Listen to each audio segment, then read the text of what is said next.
Alrighty. Well, welcome everyone to our uh, webinar where we're going to talk about attending the 2023 Advocacy Summit, which will be taking place in Washington, D.C. this October. We're going to be talking about what the experience of attending the summit is like, some general information like the sub-themes, and what to know about the registration and also what to expect when attending the summit. And we're also going to talk about how to fund your attendance to the summit by applying to scholarships. So SOPHE every year has scholarships available for both professionals and students to attend the summit, but also their conference that happens, their annual conference. So let's begin. First, I'd like to introduce my colleague, Haley Delgado, who is also Texas SOPHE's past president. So Haley is a health equity researcher with a broad background in rural and family health. She specifically has training in chronic disease prevention, such as physical activity, healthy eating, and psychosocial determinants, along with community-based participatory research. Haley received her Bachelor of Science in Biology from Washington State University, her Master's in Public Health in Community Health from Baylor University, and is a third-year PhD student in the College of Public Health and Human Sciences at Oregon State University. The majority of Haley's experience has focused on programming for underserved communities in Chicago, San Antonio, Austin, Waco, Houston, and South Texas. Haley is also passionate about culturally relevant programming and promoting equity to reduce health disparities among diverse communities. Haley currently serves as a TSOPHE past president and previously served as a writing tutor and workshop facilitator for 4 years at Washington State University. I'd also like to introduce myself. I'm a registered social worker with over 6 years of community-based research experience at a higher education institution in Central Texas. My research interests include child and adolescent mental health, parenting practices, cultural adaptation of evidence-based interventions with an emphasis on immigrant and Latino populations, and health communication. I've been a TSOPHE member since 2019 and an elected TSOPHE executive board member since 2021.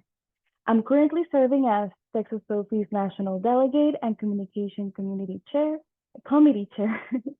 and I hold a master's in social work from UT Austin and a master's in public health from UT Health School of Public Health in Austin. And with that, let's continue the presentation. So about the SOPHE's 25th Annual Advocacy Summit. So the theme of this year's conference is Vote for Health, Advancing Health through Community and Civic Engagement. In previous years, I've had themes such as chronic disease management, and that's the one I remember because of the one I attended in 2019, which seems like a long time ago. And for this year's conference, the educational tracks include advocacy skill building, voting rights and public health, community engaged, civic participation initiatives, and health advocacy. For these, so right now they have only released save the date for October 14th to the 16th. And like every year, the summit will take place in Washington, D.C. This particular year will take place at Hilton Capitol Hill Hotel Conference Center. So since they haven't quite released the registration information yet, we're still waiting for that, but they should release that anytime in the next couple months, if not earlier.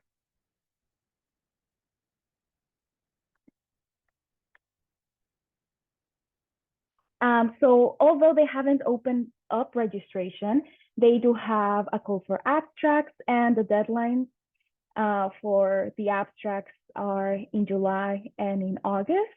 If you are planning on having a workshop, or if you'd like to propose a workshop, since this conference, they have poster presentations, but also workshops. If a proposed presentation does provide continuing education credit hours, the deadline for that would be July 14th, 2023.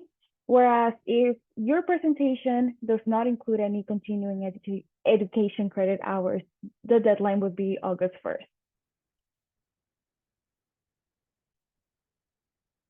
And I think, Haley, would you like to talk? So right now we don't have an at a glance schedule to look at for these particular year's summit, but we do. Haley is going to provide us an example of last year's. Yeah, so usually the Advocacy Summit has the same structure every year. And so the first day starts with an opening keynote and sessions on the conference theme, whatever the theme is for that year's summit. The second day focuses on sessions again for the conference theme, and then the closing keynote. And then towards the end of day 2, you prepare for visits to legislators and to visit Capitol Hill.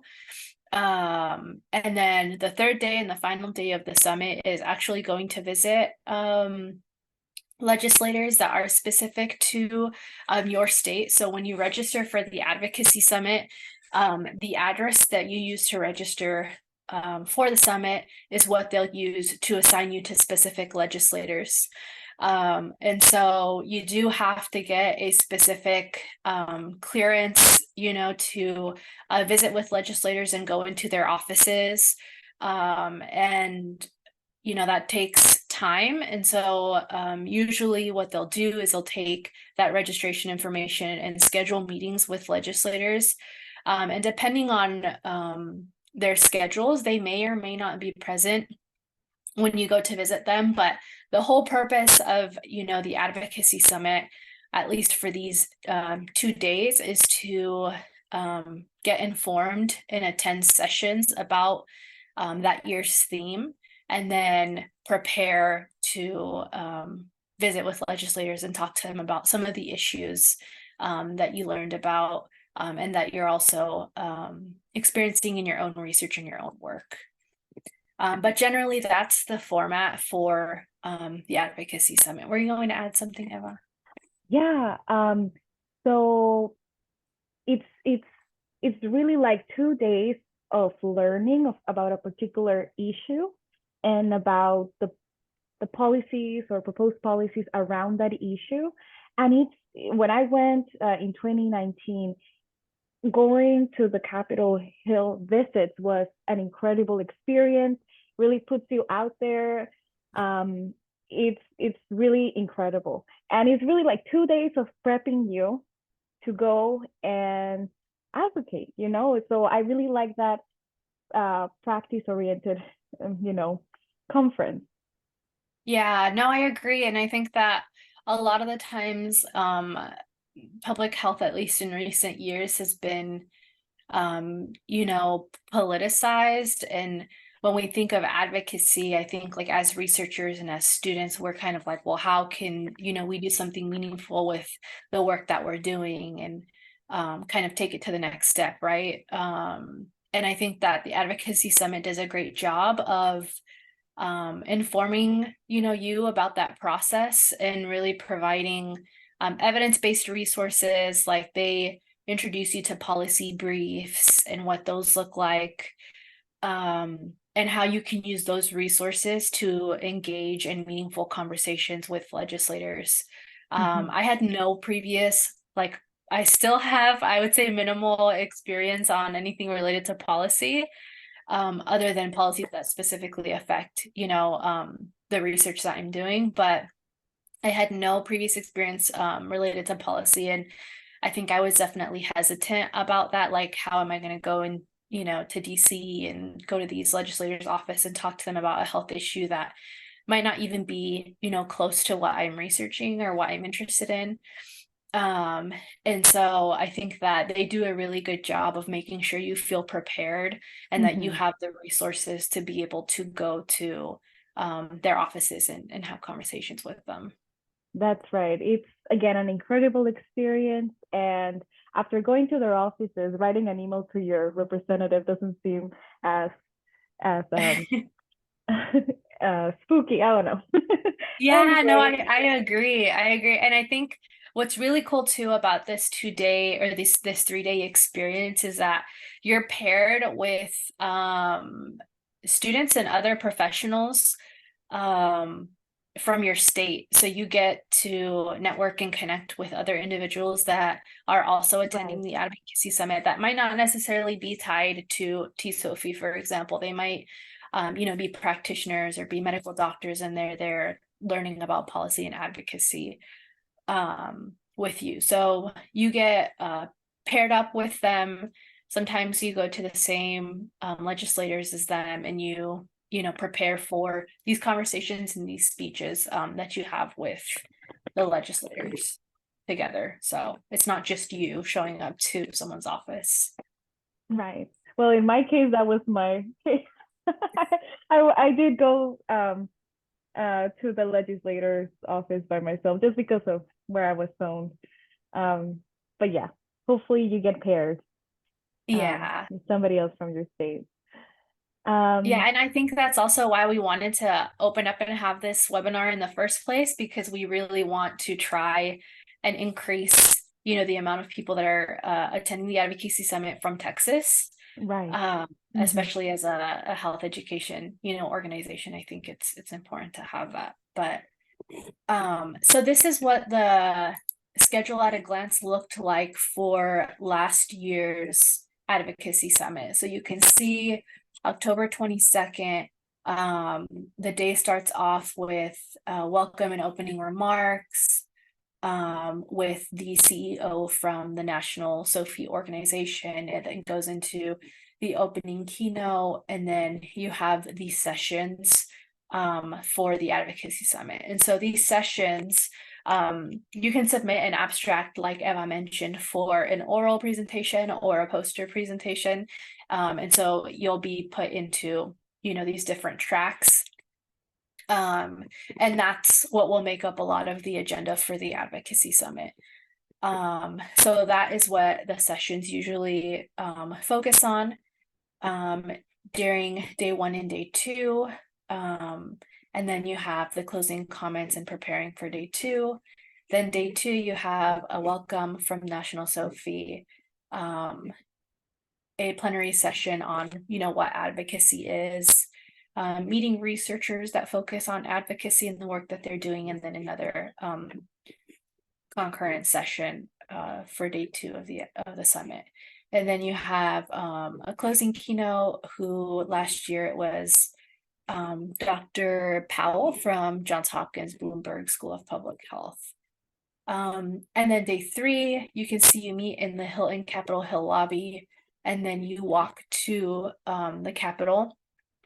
And then that is where you then get clearance. Like, you have to go through all of the security measures to get into the Capitol building and get into, where their offices are and everything like that. So after you take pictures at the Capitol, you'll then go through all of the security measures to be able to go into their offices and, have those visits with them. Yeah, you take a group picture, and I believe when you get into the Capitol, they welcome you. I think we had like a speaker give something, but again, it's um, a really great experience. It is, yeah. Yeah, I think that year we did have a speaker. I don't remember what room it was, but it was like a court hearing room, I think, Emma, or something like that. Okay. And so yeah, so you go through security clearance, and you then get like this speech from whoever it is that's leading, the visits, and then you'll go into your designated areas. And your meetings are scheduled at different times during day 3. So there are times where you're just going to be waiting, for your Hmm. appointments or your meetings, and you can walk through the tunnels underneath the Capitol, which I think was That's a right. really cool experience. You get to see, the cafeterias that all of the legislators and everyone on And Capitol staff. Hill, yeah, where they hang out, and you see them walking around, so it's a really Very immersive. it Yeah. is. Yeah. Are there any questions on the schedule or how things work for the summit so far?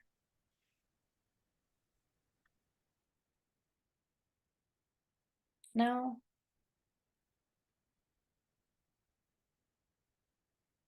Okay.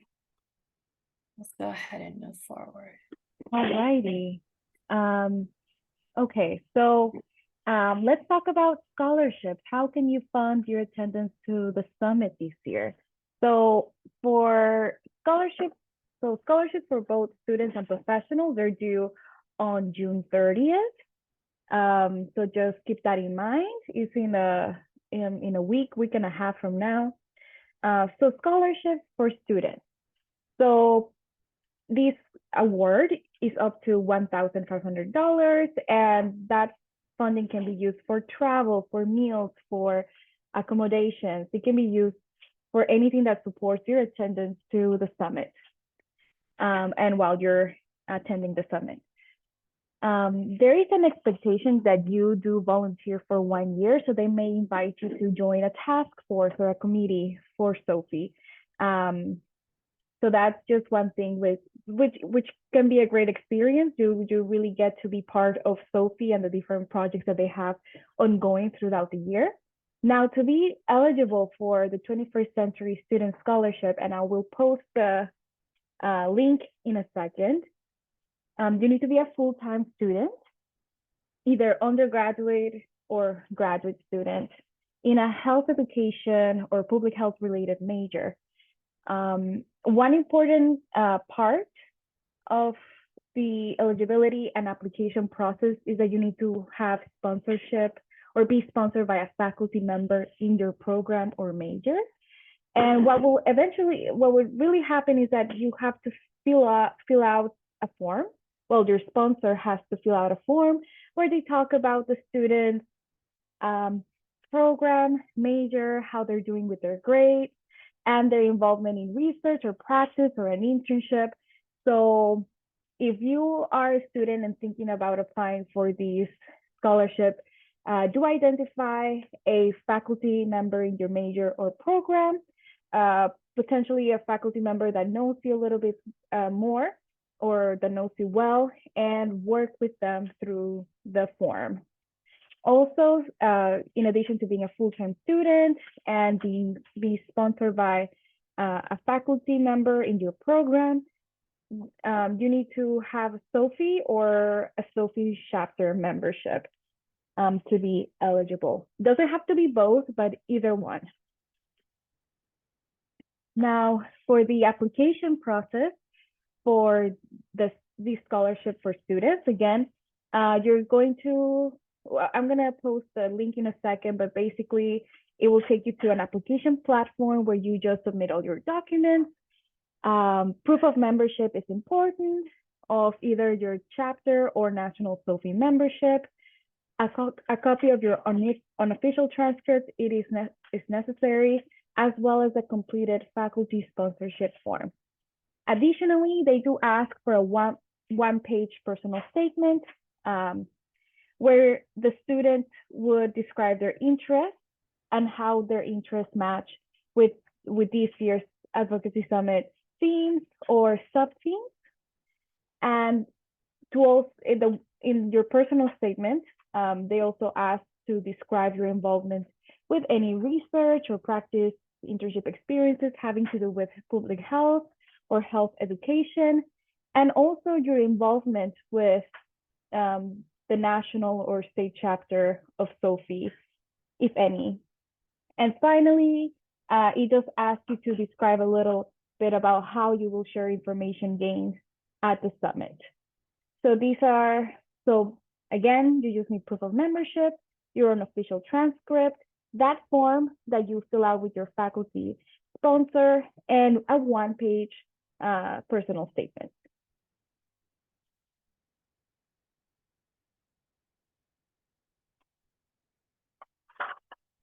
And Haley, do you want to talk a little bit more about oh, sorry, that's me. So No, you're again, fine. the scholarship for professionals to attending the summit is very similar to the one for students. It's the same award, so $1,500 for anything that helps cover your expenses to attending the summit, plane tickets, meals, Ubers, Airbnb. Now, to be eligible for the scholarship, you need to be a current member of, again, National SOPHE or a SOPHE chapter, work full time in a health education role, and not having been previously awarded with the scholarship or the student scholarship in the past 3 years.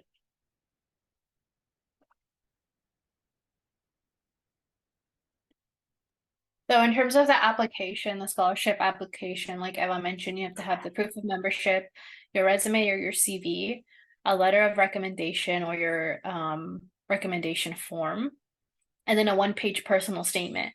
So the proof of membership and the resume or CV, usually those two components are, they're ready to go. You don't really need to worry about that in terms of the application. The letter of recommendation form. So there is, even though it's called a letter of recommendation, it's a recommendation form. So I know that we are a little tight in terms of the timeline for submitting this scholarship application. The deadline is in a week. And so one of the concerns would be, this recommendation form. Can I share my screen, Eva? Sorry. Thank you. So this recommendation form, I just wanted to share what this looked like because I know that with the time that we have to submit this, it can be, something that's a concern. So it's a faculty sponsorship form. Your faculty sponsor would just need to place their contact information. I would recommend placing their contact information here beforehand before you request, if they can fill this out for you. Your information here, so your student level, your status, if you're in good academic standing, if you have excelled in health education related courses, if you've been involved in health education research and or practice, and then their signature. So I think that there's definitely an opportunity to fill out all of this information and just send it to someone to sign as a faculty sponsor.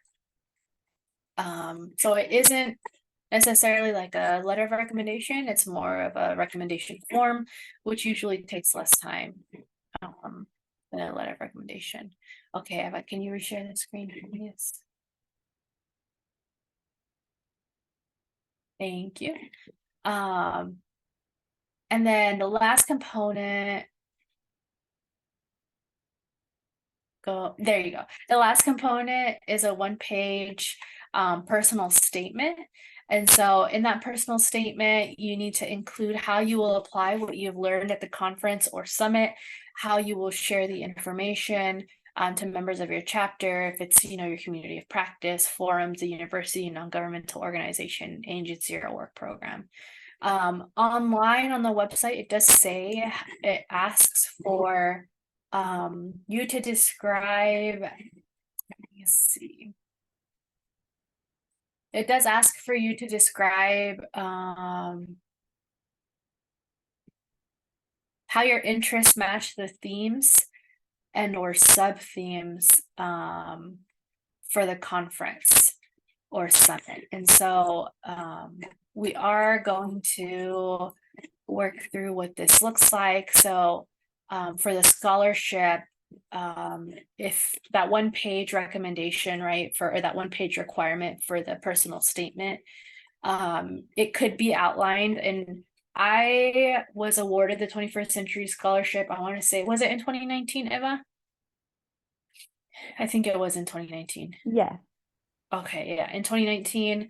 And so an outline for that scholarship could be something as simple as, having around 2 paragraphs that describe your background and your experience and how it applies to the sub theme or to the Advocacy Summit theme.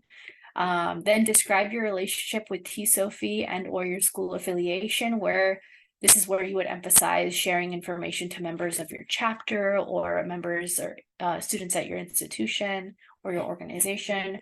And then describe the application of learning or how attending will help you advance your knowledge in public health policy. And so for me, I personally used this as an opportunity to mention the disconnect between research and policy, using research and evidence to inform policy, and really being able to attend the summit, learn about these things, and then being able to apply that to my research, or being able to take my research and consider, how it might impact policy. Can you go to the next page, Emma, or the next slide? Thank you. So in terms of your outline for your personal statement, again, it's 1 page. It's pretty simple. You would start off with 2 paragraphs describing your background and your experience. So this might be including something that answers, what previous experiences do you have that shape your views and understanding of public health?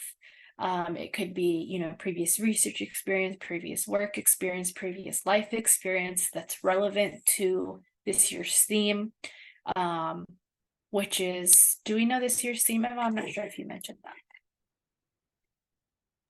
Yeah, this year's theme is vote for health. Okay.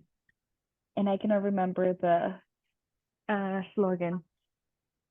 Okay, vote for health. So, yeah, I think that if there's anything, that you've worked on that applies to that specific theme, go ahead and write down some of those points that you might be able to expand on later. Again, the purpose of this is to really just outline your personal statement, or this 1 page personal statement that you would need to submit with this application.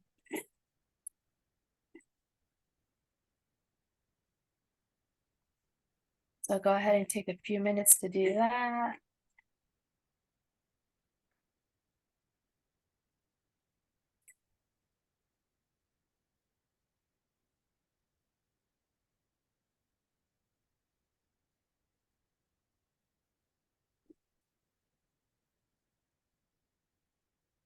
So the And next phase, oh, go sorry. ahead, Eva. The theme is vote for health, advancing health through community and civic engagement. There we go. And again, the educational tracks are advocacy, skill building, voting rights and public health, community engaged, civic participation initiatives, and health advocacy.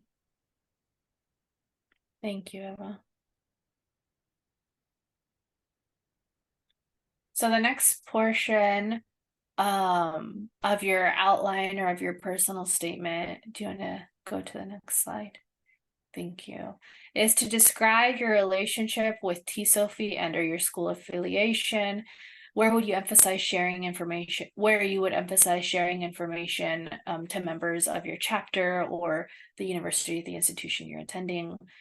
So what is your current status or affiliation with SOPHE? Are you a member? Do you serve on the board? Are you going to be a conference attendee for our conference this year? Are there any organizations at your institution that you're affiliated with that you might be able to share this information with? And again, take a couple of minutes to write down the responses to some of these questions as they apply to you. And that would be the second piece to your personal statement for the scholarship.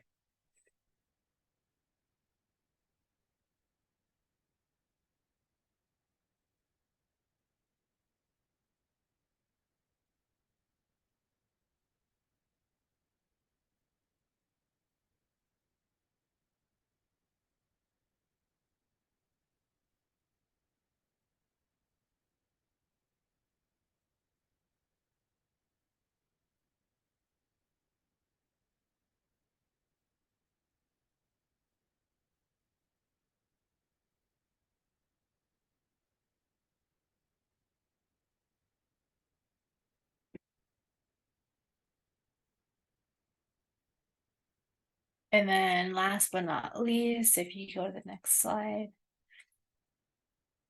Thank you. The last piece of your personal statement would be to describe the application of learning or how attending will help you advance your knowledge in public health policy.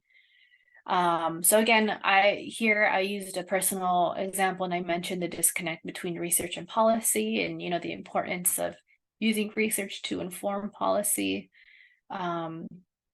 For SOPHE members, we are in the process of arranging an advocacy session for the conference. If you attend, we would appreciate if you would be willing to share about your experience and what you learned. And this is also something that you can put into this personal statement for this section if you are a SOPHE member, mentioning, that you'll give an update and share your experience with the conference that we're going to have in October. And then you can also include some things like other applications to your practice or your profession. For example, I'm interested in rural health. When I attended the 23rd Advocacy Summit, it focused on the opioid epidemic. And I received valuable resources specific to rural communities from that advocacy summit. And so I know that, I still revisit some of the policy briefs that were provided, some of the handbooks and resources that I got from that summit. So, mentioning how that information is going to inform your future work or whatever you're interested in is something that you can do for this last section of your personal statement. And again, it's one page. Like, I'm pretty sure as long as you have a paragraph for each of the little sections that we described, you should have a one-page statement to submit.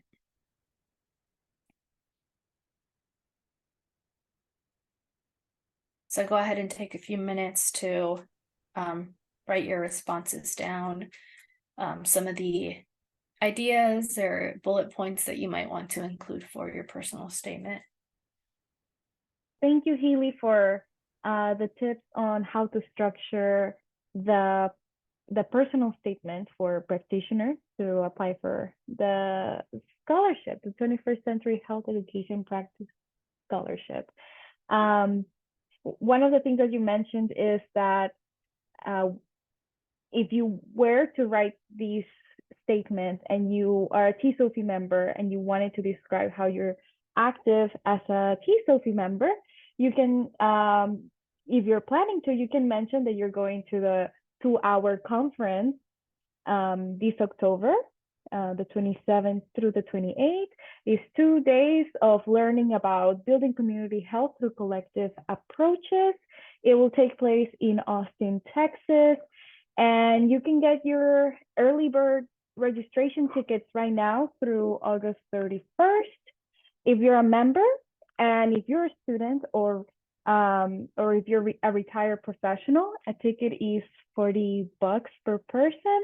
If you're a member and a professional, each ticket is $85. We are also having a call for abstracts. We're looking for poster presentation, lightning presentations, and workshops. And the deadline to submit an abstract is August 16th. We also have an active call for exhibitors and sponsors. Right now, some of our sponsors include Dell Medical School, Texas State, and the Latino Research Institute at the University of Texas at Austin. And one of our exhibitors that are going to be participating in the conference include UT Health. Award nominations are also open, so if you would like to nominate yourself or if you would like to nominate a colleague who has shown either a student that has shown promise in the health education profession or a colleague that has really has excelled in their role as a health educator, you should go to our website and look at our award nominations page. And to learn anything else about the conference, such as like the chess, CEUs offered, or our speakers, go to txsophe.org. And I think that's all we have for today. Yeah.